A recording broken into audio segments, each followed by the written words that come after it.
교회를 조심스럽게 구분을 해보면 이렇게 구분할 수 있을 겁니다. 큰 교회, 작은 교회. 좀 더 주관적인 입장으로 보면 좋은 교회, 좀 덜 좋은 교회. 그러나 주님은 그런 시야로 교회를 구분한 적이 없어요. 성경에도 그런 말은 없어요. 오늘 요한계시록 3장 말씀에 빗대서 보면 교회는 두 교회만 있을 뿐이에요. 살아있는 교회와 죽은 교회. 사대 교회는 죽은 교회예요. 근데 이름은 살아있었어요. 겉으로는 살아있는 교회처럼 보였어요.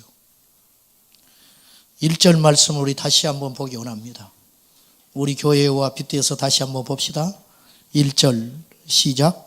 사대 교회의 사자에게 편지하라. 하나님의 7 영과 7 별을 가지신 이가 이르시되 내가 내 행위를 아노니 내가 살았다는 이름은 가졌으나 죽은 자로다. 이름은 살았다는 이름을 가졌어요. 근데 실체는 죽어 있었다. 교회 이름이 좋은 교회가 있어요. 그보다 이제 더 좋은 교회가 되고 싶은 교회는 참 좋은 교회. 진짜 있습니다. 제가 조롱하는 게 아니고 참 좋은 교회가 있어요. 근데 이름만 참 좋은 교회지 가서 보면 안 좋은 교회일 수 있어요. 성령이 충만한 교회, 그런 교회 이름도 있잖아요. 근데 가서 보면 성령이 안 충만해. 우리 교회는 제자 광성교회입니다. 쉽게 말하면 제자 교회예요. 그러니까 예수님의 제자를 만들어 보고 싶은 마음이 제 안에 있었던 거예요. 그럼 우리 교회는 예수님의 제자여야 해요, 다. 근데 와서 보니 제자는 없고 종교인들만 있다. 그러면 이름에 걸맞는 교회가 아니다는 거예요. 오늘 제가 난처한 주제를 가지고 여러분과 만났습니다. 목사가 교회와 목회자에 대해서 이야기한다는 건 양날의 칼과 같아서 대단히 위험스러운 주제입니다. 그러나 하나님 편에 서서 제가 설교한다고 믿고 여러분들을 한 사람이라도 건강하게, 저는 부족하지만 흠이 많지만 한 사람이라도 회개시켜서 믿음의 원자리로 돌려보고 싶은 마음으로, 어려운 마음으로 오늘 이 시간에 이 말씀으로 여러분을 만났습니다. 교회가 죽었다라는 말은 그 교회의 성도와 목사가 죽었다는 뜻입니다. 우리 교회는 죽은 교회인가 살아있는 교회인가? 예수님의 십자가 앞에서 죽는다는 건 복된 일이지만 생명력이 없어 죽어버렸다면 그건 치욕스러운 이야기일 것입니다. 오늘 이 말씀 1절 말씀을 유진 피터슨 목사님은 메시지라는 성경 번역본에서 이렇게 표현을 했습니다. 나는 너의 일을 훤히 꿰뚫고 있다. 너는 원기왕성한 것으로 유명하다만 그러나 실은 죽은 자다. 돌처럼 죽어 있다. 원기왕성한 교회로 소문이 나 있었어요. 사대교회가. 많이 모였을지 몰라요. 뭔가 많은 행사들이 진행되고 있었을지 몰라요. 수많은 사람들이 분주하게 교회를 드나들면서 활기가 있는 것처럼 보였습니다. 살아있었어요. 그러나 주님 보실 때 그 모든 일들이 너희를 위한 일이구나. 죽었다. 나하고 무슨 관계가 있지? 이 말이에요. 이 말. 요한계시록을 기록할 때 아시다시피 사도 요한이 반모섬이라는 곳에 유배돼 가지고 이분이 순교를 당하려고 기름으로 끓는 가마에다가 집어넣는데 하나님이 죽이질 않는 거예요. 기적으로 살아나요. 그러니까 죽이려는 사람들이 무서워가지고 못 죽이고 반모섬이라는 곳에 보내버렸어요. 그러니까 반모섬에까지 왔는데 그 하나님의 뜻이 있었어요. 거기서 홀로 있으면서 하나님의 계시를 봅니다. 그것을 기록한 책이 요한계시록입니다. 이 요한계시록을 기록할 즈음이 AD 95년입니다. 백발의 노인이 된 사도 요한이 홀로 계시받아서 쓴 책인데 요한계시록 2장부터 시작된 3장까지의 내용은 소아시아에 있는 7 교회에 대한 주님의 평가였어요. 이러이러한 교회, 이러이러한 모습이다. 내가 볼 때는 이렇다. 평가한 게 7 교회인데 그 중에 책망이 없이 온전한 칭찬만 들은 교회는 2 교회에 불과합니다. 그러니까 7 교회 중에 2 교회, 30%예요. 그러면 그 당시의 교회는 예수님 부활 승천하신 후에 60년밖에 안 됐어요. 역사가. 그리고 핍박이 극에 달해 있었습니다. 그러니까 그만큼 순수했다는 뜻이고 변절이나 타락이 안 될 가능성이 많은 교회였음에도 불구하고 30%만이 진짜 교회였다. 그건 거꾸로 2000년이 흘러 어느 이 시대에 핍박도 없고 아무런 예수 믿는데 장애가 없는 이 땅의 교회들은 과연 몇 프로만이 칭찬을 들을까? 우리도 무서운 거예요. 그러니까 우리 교회에도 주님이 분명히 책망할 내용이 있고 작은 것이라도 칭찬할 내용이 있을 거예요. 우리 교회는 살아있는 교회인가? 엄중하게 들어야 한다는 거예요. 그리고 빨리 돌이켜야 한다는 거예요. 돌이키지 않으면 어떤 일이 벌어지는가? 오늘 성경은 경고하고 있는데 그 내용이 3절입니다. 보십시오. 그러므로 네가 어떻게 받았으며 어떻게 들었는지 생각하고 지켜 회개하라. 만일 일깨지 아니하면 정신 차리고 회개하지 않고 돌아오지 않으면 내가 도둑같이 이르리니 어느 때에 네게 이르는지 내가 알지 못하리라. 즉 깨어있지 못하여 죽은 교회는 어떤 일이 벌어지냐면 주님의 재림이 있을 때 여지없이 하나님의 심판을 받고 불 가운데로 던져지게 될 거라는 거예요. 무시무시한 이야기입니다.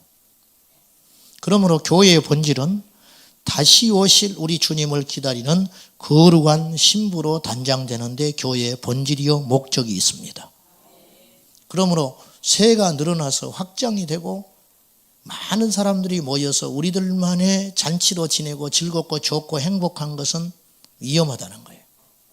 주님과 함께 기뻐하고 본질을 쫓으면서 행복하고 기뻐하는 건 상관이 없지만은 그것을 도외시한 채 우리들끼리 날마다 즐겁게 지내고 좋게 지낸다면 불화한 일보다는 좋겠지만 결과는 똑같이 지옥의 불심판을 면할 수 없다는 거예요. 주님의 관점은 분명합니다. 살아있으라는 거예요. 살아있으라는 것이지 행복하라는 게 없어요. 크라는 말이 없어요. 성공하라는 말이 없어요. 승리하라고 말씀하세요. 성공과 승리는 달라요. 성공했지만 이기지 못한 자가 있어요. 이 땅에서 비루하고 이 땅에서 불행한 삶을 사는 것 같지만 믿음으로는 이기는 자가 있습니다. 영의 눈이 떠지시기를 예수님의 이름으로 축복합니다. 그러면 우리 주님께서 사대교회를 향하여 죽었다고 진단 딱 내렸잖아요. 그러면 기준이 있을 거 아니에요. 뭘 보고 죽었다고 말씀하시고 뭘 보고 살았다고 말씀을 하셨는가? 그 기준은 이것이에요. 행위예요. 행위. 2절 봅시다. 시작. 너는 일깨어 그 남은 바 죽게 된 것을 굳건하게 하라. 내 하나님 앞에 내 행위에 온전한 것을 찾지 못하였느니. 하나님 앞에서 거울처럼 비춰보니까 너의 행위가 온전한 구석을 내가 찾아볼 수가 없다. 그건 죽어있다. 한 개인을 예를 들어보면 한 사람이 교회를 다니는데 오랫동안 교회를 다녔음에도 불구하고 그의 행위가 하나님 앞에 변한 것이 없고 온전하지 못하면 이 사람 부자가 되고 교회 직분을 가졌고 가족들이 잘 술술술 풀려가서 형통해도 이 사람은 하나님 앞에 죽은 사람이라. 죽은 자는 죽은 자를 수용하는 지옥에 가게 된다는 걸 기억해야 돼요. 그러면 하나님이 우리의 행위를 아는데 하나님 앞에 온전하지 않다. 무서운 말이에요. 입은 살았는데 행위는 죽었다. 그런 뜻이죠. 이 땅의 교회와 이 땅의 교회에 있는 목사와 성도들은 하나같이 사랑을 외치고 정의를 외치고 믿음을 외치나 실상은 어떤지 모르겠습니다. 자, 그 행위가 온전한가 온전하지 못한가 그 기준으로 볼 때 몇 가지 점검해 볼 것이 있어요. 첫째, 은밀한 죄가 사대교회에서는 행해지고 있었어요. 그러니까 사람들 앞에서는 그렇지 않아요. 그러니까는 살아있는 것처럼 보였지요. 그러나 하나님 앞에서는 은밀한 죄가 자행되고 있었다. 이런 뜻입니다. 은밀한 죄. 교회에서 예배하는 사람들 중에 토요일 날 밤새껏 포르노에 취해가지고 빨간 눈을 가지고 교회에 와서 예배할 수도 있어요. 없을 것 같습니까? 있다는 거예요. 직장에 가서 회식 자리 가서 술에 만취해가지고 온갖 추태를 다 부리고도 아무렇지도 않은 것처럼 교회에 와서 경건한 옷을 입고 예배할 수 있습니다. 세상의 부정과 부패에 연루되어 세상의 지탄을 받으면서도 불구하고 부끄러운 줄 모르고 예배당에 와서 예배하는 그리스도인들, 정치인, 경제인들도 얼마나 많은지 모릅니다. 은밀한 죄가 행해지고 있다는 거예요. 미국에서도 장로교인들은 경건하다고 거치대로 소문난 교단 사람들입니다. 우리나라만 특이하게 이게 장로교가 많아요. 미국은 이렇게 많지 않다고 그래요. 근데 미국의 어느 주에 가면 경건한 장로교인들 분포도가 많은 주가 있다는 거예요. 그들은 주일날이면 아이들까지 옷을 정장으로 딱 갈아입혀가지고 모자를 씌워서 같이 예배당에 갑니다. 그러니까 뭐 이런 사사로운 옷을 입고 오는 건 상상할 수 없는, 예배당 출입이 안 될 정도라. 막지는 않지만 그렇게 겉으로 경건한 사람들이에요. 놀랍게도 그 주가 주일날 오후가 되면 포르노 접속률이 미국에서 제일 많은 도시라는 거예요. 예배당 갔다 와서 그거 보는 거예요. 이게 이 시대의 그리스도인의 맨 얼굴이라는 거예요. 인간의 죄성과 고집과 완고함은 상상을 초월합니다. 제 자신을 비춰봐도 그렇고 목회 현장에서 수없이 제가 좌절하고 넘어지고 슬퍼하고 밤을 지새면서 근심하는 이유는 인간의 죄성을 이기지 못한 채 홀로 여전히 뻣뻣한 모습으로 주님 앞에 서 있는 성도들을 보면 제가 숨이 막히거든요. 여러분을 정죄하려고 하는 소리가 아니고 어느 교회, 어느 믿음의 집단이든지 간에 이것이 이 시대의 현실이라고 하는 것이고 2000년 전 이 땅에 예수님이 오셨을 때에 봤던 바리새인들과 서기관들과 사두개인들의 소위 믿음이 좋다고 일컫는 그들의 맨 얼굴도 역시 다를 바 없었다는 거예요. 오죽하면 주님께서 성전에 가서 상을 뒤엎으시고 그들을 채찍으로 몰아내기까지 했겠습니까?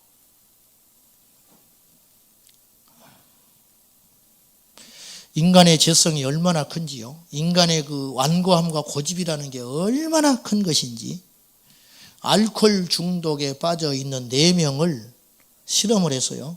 2년 동안 한 폐쇄된 공간에서 정상적인 사람과 함께 2년을 지냈어요.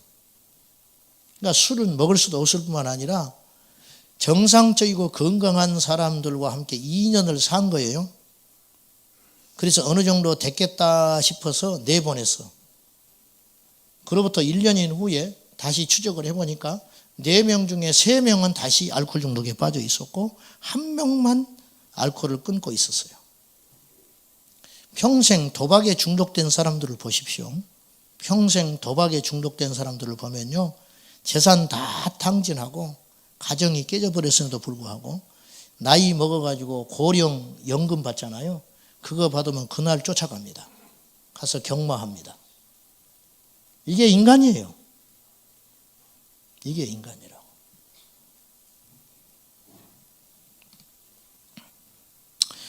하나님의 말씀을 들으면 우리 안에는 반드시 두 중에 하나가 일어나야 돼요. 첫째는 베드로의 설교를 들었던 회심자들처럼 가슴을 치며 회개하여 변하는 자가 일어나야 할 것이고, 또 하나는 스데반의 설교처럼 돌을 던져야 해요. 그 말씀이 살아있다면 반드시 이 둘 중에 하나 일이 일어나야 한다는 거예요.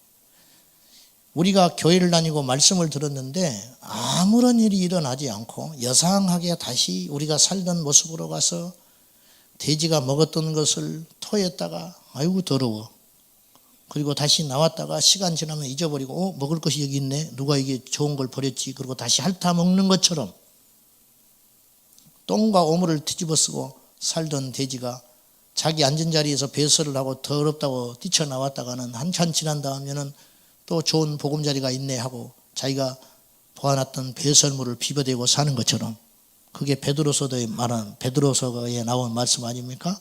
먹었던 것을, 토했던 것을 다시 먹는 것처럼 우리가 다시 살던 그 모습으로 여상하게 돌아가는 이유는 무엇이냐면 우리가 주님 앞에서 달라지지 않았기 때문이에요.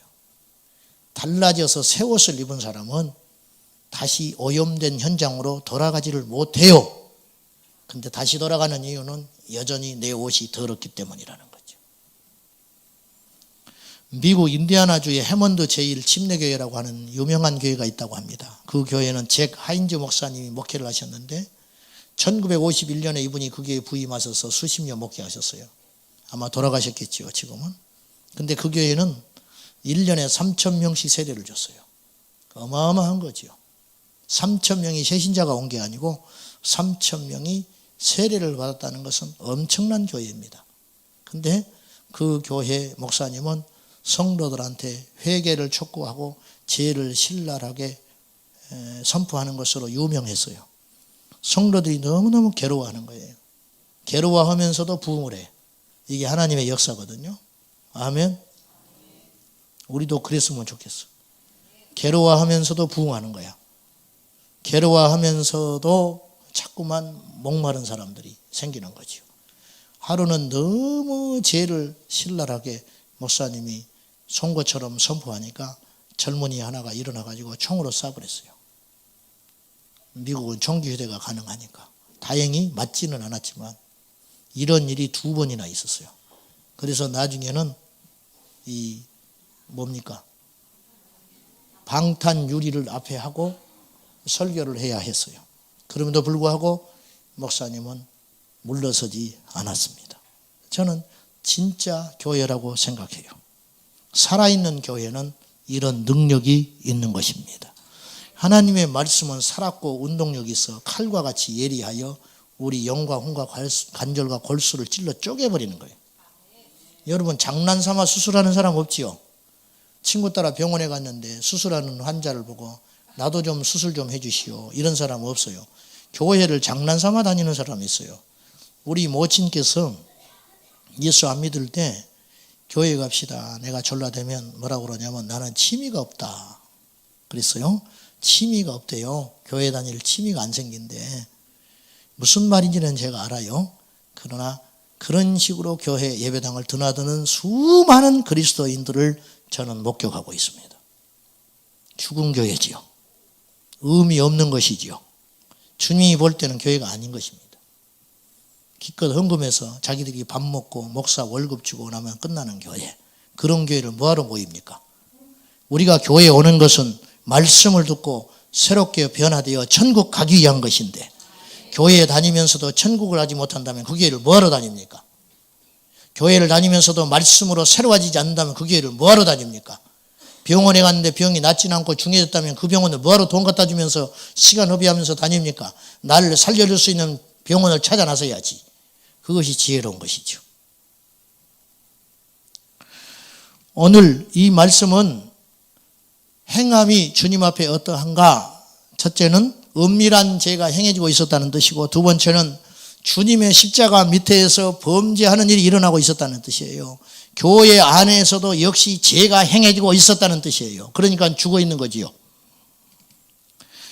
쉽게 말씀드릴게요. 엘리 제사장이 사무엘상 2장에 보면 홈리와 비느하스가 나오는데, 홈리와 비느하스는 어떤 학을 지었냐면, 제사장은 그 당시 그대로 유전됐기 때문에 아버지가 제사장이기 때문에 홈리와 비느하스도 제사장 되는 거예요. 이스라엘 백성들이 하나님께 와서 제물을 드리면 그 몫은 제사장의 몫이 있습니다. 제사장은 세상의 일을 하지 않고 그걸 먹고 살았어요. 그런데 이들이 얼마나 악했든지 하나님께 드리기 전에 그 제물을 빼앗아가는 거예요. 백성들이 사정했습니다. 그러지 말라고, 하나님께 드린 후에 가져가시라고, 어차피 당신들 것이니까. 그러나 그새를 못 참아서 그 좋고 살찐 양질의 부분만을 떼어서 이들이 탈취해 갔다는 거예요. 하나님이 없는 거예요. 주의 전에서 죄가 행해지고 있었다는 거예요. 심지어는 해막에서 수종드는 여인을 겁탈하기까지 했습니다. 그럼에도 불구하고 영적 영향력을 상실해버린 엘리는 백성들에게 이 소문이 흉흉하게 도니 그러지 마라 꾸짖는 걸로 마감했어요. 칼을 들어야 되는데 그러지 못했어요. 그 결과 그 집안은 멸망해버리고 말았습니다. 여러분, 하나님께서 우리의 죄를 알고도 놔두신 것은 그것은 모르기 때문도 아니고 우리를 기다리고 있는 것이 아니고 하나님이 우리를 버린 증거라고 했어요. 제가 엘리 제사장 홈리와 비느하스가 그렇게 폐역한 일을 하고도 아무런 이상이 없으니까 이들이 하나님이 없다 생각했을지 모르나 성경은 이렇게 분명히 기록하고 있습니다. 이는 하나님께서 그들을 죽이기로 작정하셨기 때문이다. 멸망시키기로 작정했기 때문에 죄를 짓고 범죄하고 잘못해도 놔둬버린다는 거예요. 제가 이건 로마서 1장을 통해서 여러분에게 몇 주 전에 설교한 적이 있어요. 여러분, 우리가 하나님 앞에 곁길로 가면 두들겨 맞아야 축복이에요. 크게 아멘 하세요. 우리가 하나님 앞에 곁길로 가면 얻어 맞아야 그것이 하나님의 살아계신 증거고 나를 버리지 않았다는 확실한 증거인 거예요. 그것이 복이거늘 그걸 모르고 제 멋대로 행하고 다니면서 하나님이 어떤 타치도 하지 않으니까 하나님이 없는 것처럼 여기고 마치 자기 행위가 문제가 없는 듯 여기고 살다가는 무서운 재앙들이 벌어지게 된다는 것입니다. 거룩하고 엄중해야 할 주님의 일들이 오늘날 무시되고 오늘날 소홀히 여겨지고 있습니다. 교회들이 모여서 족구대회를 하는 일이 있어요. 이 고양시에 교회들이 모여가지고 족구 시합을 할 때가 있다고 해요. 가서 보면 그까짓 거 1등하면 뭐 하겠다고 교회 안 다닌 사람을 데려와요. 부정선수를. 그래가지고 예배 때 이 사람들은 피시피시 웃고 있어요. 기도할 때 눈 뜨고 있고. 그리고 한 시합 끝나면 한쪽 구석에 앉아서 담배 피우고 있어요. 예배 드리고 나서. 주님이 얼마나 마음이 아프겠어요. 제 학교 다닐 때 교회 음악 전공한 친구가 있었어요. 비난한다고 듣지 마시고 제가 여러분의 피부에 와닿는 이야기를 하려고 그러니까 이해하고 들으십시오. 저는 더 악한 죄인이지만은 우연한 게 이 친구하고 이야기를 하게 됐어요. 근데 교회를 주일날 3군데를 다닌다는, 자기 말로 표현하면 세 군데를 뛴다고 하더만. 그래서 넌 어떻게 교회를 3군데나 다니냐? 나는 한 군데 다니는 것도 벅차 죽겠는데 재주가 좋다 그랬더니 솔리스트, 찬양대 솔리스트, 돈을 받고 노래 불러주는 솔리스트. 그럼 어떻게 3군데를 다니냐? 예배 시간이 겹칠 텐데 얼른 부르고 나온다는 거예요. 그럼 어떻게 나와? 찬양돼야 돼. 자기를 배려하기 위해서 목사님께서 찬양회 끝난 다음에 기도를 한대. 그럼 기도하는 시간에 살짝 나간다는 거예요. 그래서 빨리 다른 교회를 가야 또 그 교회 가서 더 찬양을 할 수 있으니까. 그래서 한 주에 3군데 다닌다는 거예요. 그래서 얻어진 수익은 절대로 우리 호주머니에 남지 않습니다. 여호와를 경멸하는 행위를 중단해야 돼. 남의 이야기 같지요. 오늘 우리는 안 그럴 것 같습니까? 하나님의 일을 끝까지 완주하는 일이 드물어요. 힘들다고 포기하고 싫다고 포기하고 바쁘다고 포기하고 직장 생활은 그렇게들 안 하면서 하나님의 일은 소홀히 하는 경우들이 너무도 많다는 거예요.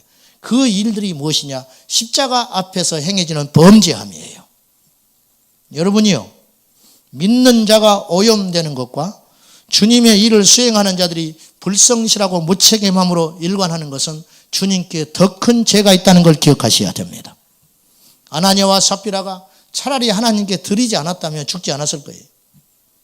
전부를 드리려고 맘먹었다가 일부를 갈취함으로 그들은 베드로의 말을 듣고 현장에서 즉사해버렸다는 것은 우리에게 뭘 의미하는 것이겠습니까? 오늘날 주님 앞에서 우리가 얼마나 신실한가? 오늘날 우리가 주님 앞에 어떤 사명을 감당할 때 얼마나 엄중한가? 강단은 농담으로, 부흥회는 사람들을 웃기는 만담으로 가득 차 있고 사람들에게 영적인 각성을 일으키지 못한 채 행복과 평안과 치유를 외치는 거짓 선지자들에게서 우리는 속히 돌이켜야 할 것입니다. 나를 살리지 못한 곳에서 뭐하러 내 시간, 이 놀라운 인생을 허비하고 사느냐 그 말입니다. 나를 살려야 복음인 것입니다. 나를 천국으로 인도해야 복음인 것입니다. 나의 길을 만족시키고 나를 기쁘게 하는 것이 복음이 아니고 나를 살려야 복음이듯이 바로 우리가 주님의 일을 행함으로 우리가 사는 자가 되어야지 주님의 일을 행함으로 범죄하는 자의 자리에 서서는 안 되겠습니다. 제가 누차 말하지만 하나님의 일은 엄중한 것이므로 하나님의 일이 익숙해지거나 하나님의 일이 소홀히 여겨진다면 그 일은 마땅히 중단되어야 할 것이고 차라리 하지 않는 편이 낫다. 설 모임에 참석하는 걸 쉽게 생각하는 경향들이 너무 많아요. 교회에서 어떤 모임에 쉽게 빠지는 일들이 많습니다. 제가 가겠습니다. 그럼 와야 돼요. 무책임한 그리스도인들이 이 땅에 너무너무 많은 거예요. 가겠다 해놓고 안 나타나요. 아무리 기다려도 안 나타나는 거예요. 직장에서 그렇게 했다간 쫓겨나요. 근데 주의 일을 왜 그렇게 소홀히 하냐고 말이에요. 저는 여기서 수없는 사람의 다짐을 받아봤어요. 제가 충성하겠습니다. 제가 주님 오시는 날까지 이 사명을 충성하겠습니다. 몇 주 지나면 안 보여요. 왜? 싫다는 거예요. 힘들다는 거예요. 힘들 줄 모르고 이 일을 덤벼들었나요? 어려움이 없을 줄 알고 이 십자가를 진다고 감당하셨나? 있을 수 없는 일들이 오늘날 일어나고 있다는 거예요. 그러기 때문에 기적이 안 일어나는 거예요. 그러기 때문에 열매가 없는 것이에요. 힘들고 어려워도 십자가를 지고 끝까지 인내하며 주님만 바라보며 나갈 때 그 속에 역사가 일어나고 가족 구원이 일어나고 기적이 일어나고 하늘의 상급이 있는 것입니다. 저는 여러분에게 교회를 열심히 해라 그런 뜻이 아니에요. 우리 마음의 중심을 보시는 하나님께서 엄중하게 우리를 지켜보고 계시니 십자가 앞에서 범죄하지 말라 그 말입니다. 세 번째는 죽어 있다는 말은 성도가 죽었고 목사가 죽어서 결국 교회가 죽어 있다는 뜻은 무슨 말이냐면 우리가 무슨 일을 하는데 분명히 열심히 분주하게 뭔가를 하는데 하나님의 손길은 보이지 않는다는 뜻이에요. 오늘 이 2절 말씀 내 하나님 앞에서 너의 행위가 온전한 것을 찾지 못했다는 말은 유진 피터슨 목사님은 이 말씀을 이렇게 번역했으니 한번 들어보시기 바랍니다. 네가 벌이는 그 분주한 일들로 봐서 과연 그 속에 내가 있는지 모르겠다. 내 일에서 하나님의 일은 전혀 보이지 않는구나. 그런 뜻이에요. 죽은 성도와 목회자에게서는 분주히 행하나 예수님의 모습은 나타나지 않습니다. 여러분 저는 지금 위기에 서 있다고 생각합니다. 제 스스로가 너무 분주한 가운데 살아갑니다. 분주한 가운데서도 주님의 얼굴을 구하고 기도하는 일을 소홀히 하려고 하지 않으나 앉으면 졸음이 쏟아져요. 예배당에 앉아있으면 졸음이 쏟아져요. 이 부끄러운 일이죠.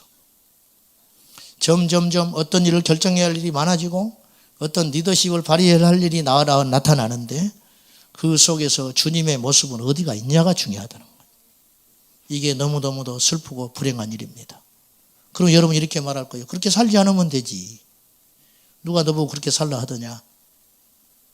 마치 폭주기관차에 올라탄 것처럼 정신없이 하루가 쳇바퀴 돌듯이 돌아가는데 중요한 건 그 속에서 주님의 모습은 드러나는가. 이것이 우리를 너무너무 제 자신을 고통스럽게 하고 있다는 거죠. 높은 뜻 승리교회 은퇴하신 김동고 목사님이 그의 페이스북에서 이런 말을 썼습니다. 예전에 교회에서 나와서 개척을 했는데 이분이 청년 목회로 유명하고 유명세가 있어가지고 책도 내고 유명해져가지고 나와서 학교를 빌려서 교회를 시작하니까 수많은 사람들이 모여들어가지고 순식간에 3,000명이 모였어요. 근데 나가는 세가 너무 많은 거예요. 교육 부서들 막 이렇게 말이 그렇지 한 5,000명 될 거 아니에요? 그러니까 빌려 쓰는 이 공간이 세가 너무 많이 나가는 거예요. 그래서 교회에서 의논해가지고 그럴 바에는 건물을 매입하는 것이 낫겠다. 장기적으로. 옳은 소리죠. 그래서 은행에 가서 돈을 빌려달라고 했어요. 1년 예산이 우리가 얼마고 모인 숫자가 얼마니까 이 정도는 충분히 빌릴 수 있는 조건이 되는 거예요. 그래 가서 맞더니 거절당했어. 그래서 목사님이 찾아가서 왜 거절당했는가? 우리가 이 정도는 예산이 충분하고 절대 부도날 교회가 아니니까 안심하고 빌려줘도 되는 거 아닌가 했더니 이 직원이 이런 말을 했어요. 목사님 교회는 굉장히 위태롭습니다. 뭐가 위태롭냐? 목사님이 죽으면 끝나는 교회예요. 그 교회는 목사님 교회예요. 지금 그러더라는 거예요. 이 한마디가 이분의 인생을 바꿨어요. 그걸 잊지 못한다는 거예요. 자기가. 그 은행원이 하는 말이 하나도 틀린 말이 아니에요.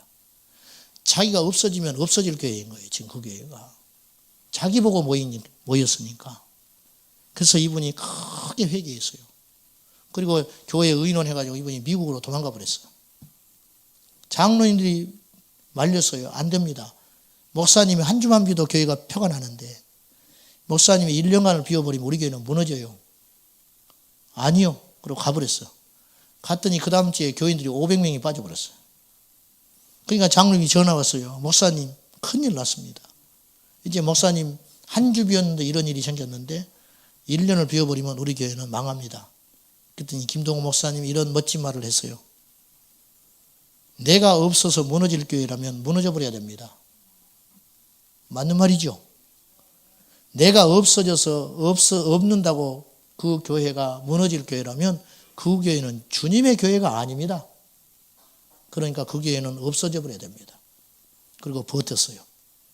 그때부터 주님께서 일하기 시작했고 그 교회는 목사님이 없는 1년 동안 더 건강해지고 더 부흥되는 기적이 일어났어요. 여러분 우리가 뭡니까? 아무것도 아니에요. 우리가 뭘 대단해요? 아무것도 아니에요. 우리 교회는 주님의 교회예요. 주님께 맡기면 주님이 일하셔요. 여러분의 인생도 마찬가지고 일터도 마찬가지고 자녀 문제도 마찬가지고 가정도 마찬가지예요.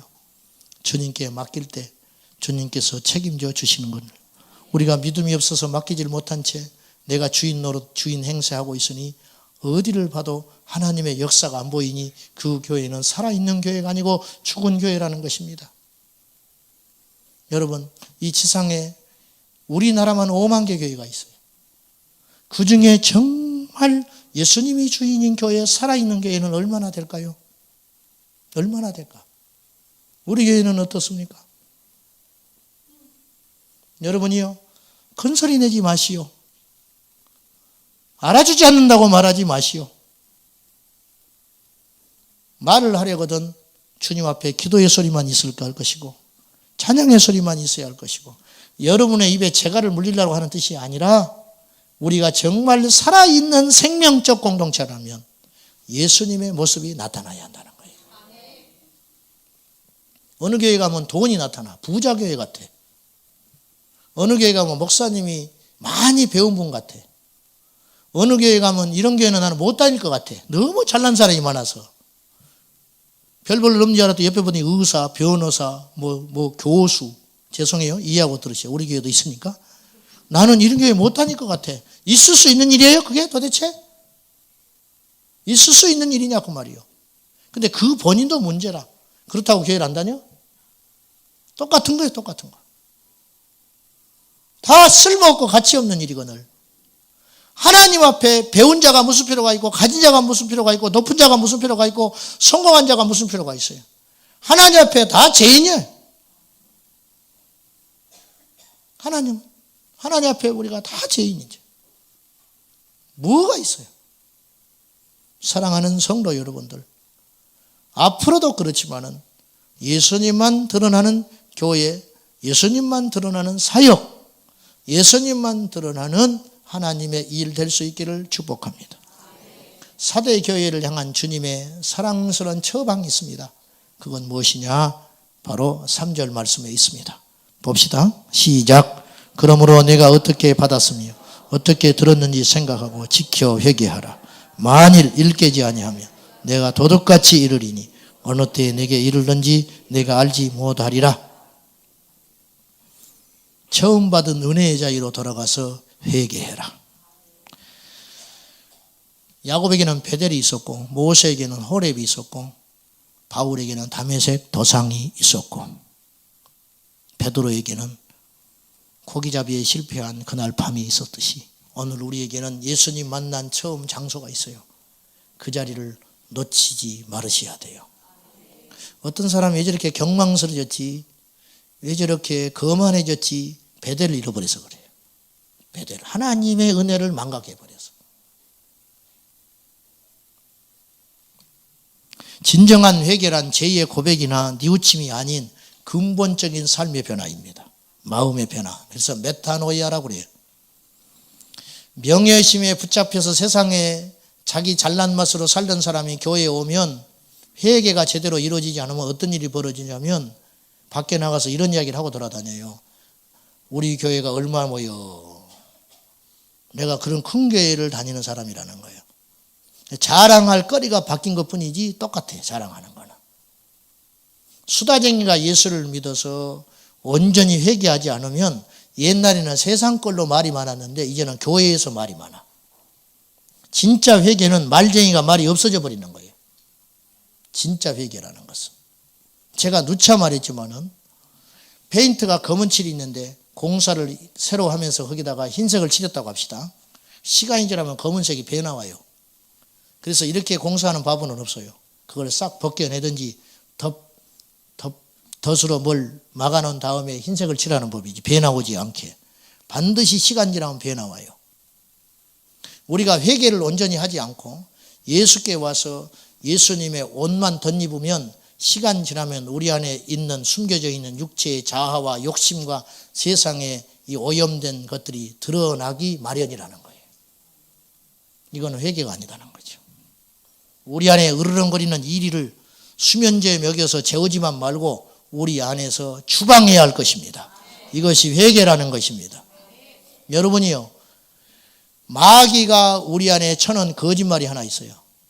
목사님들이 모이면 그런 말을 해요. 사람 안 변해. 쉽게 안 변하는 거야. 우리 성도들도 굳건하게 그 진리를 믿고 있어. 우리는 안 변해. 어디서 그런 소리가 있어요? 주님을 만나면 변하는 거예요. 복음을 만나면 변하는 거예요. 안 변했다면 그건 복음을 못 들었기 때문이고 그 안에 온전한 회개가 이루어지지 않아서 안 변하는 거예요.